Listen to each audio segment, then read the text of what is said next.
I've been speaking with Dr. Kylie Moore-Gilbert, a political scientist specialising in the Middle East, who was detained for 27 months in Iran. Dr. Kylie Moore-Gilbert, thanks so much for joining us tonight. Is there likely to be a power vacuum now in Iran? And if so, how do you think it might affect the different political factions there? I think there's undeniably a power vacuum of sorts within the regime itself, which is obviously a very narrow political space.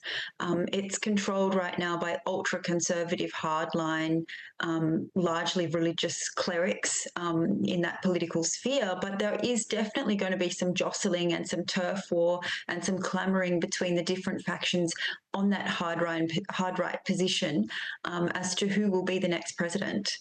Can you tell me a little bit more about that manoeuvring? Do you think the death of President Raisi has now cleared a path for the Ayatollah's son, Mujtaba Khamenei, to eventually lead Iran? Yeah, Mujtaba Khamenei and Ibrahim Raisi were considered to be the two front runners to succeed Mujtaba's father, Ali Khamenei, as supreme leader, and he's, after all, 85 years old. So it does actually complicate this succession process quite some bit, as no other potential rival to Mujtaba remains alive.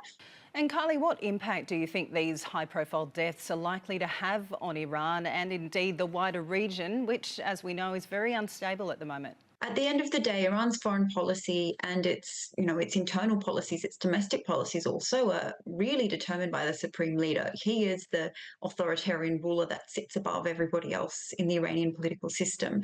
So in that sense, not much is probably likely to change. But at the end of the day, Iran is going to have to look internally now. It's going to have to concern itself with its domestic politics, at least for the next couple of months. And what about its relationship with Israel, which has also had plenty of conflict recently? I don't think any such direct attacks would happen under this very vulnerable period of transition.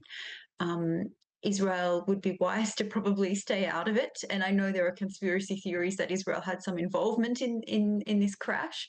We don't know anything.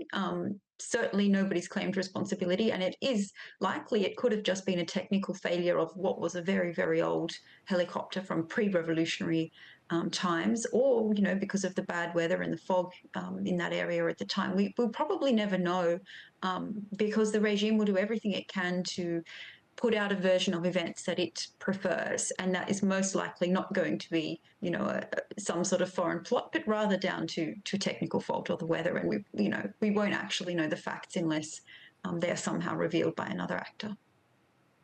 Kylie Moore-Gilbert, thanks so much for joining us. Thanks so much for having me, Janice.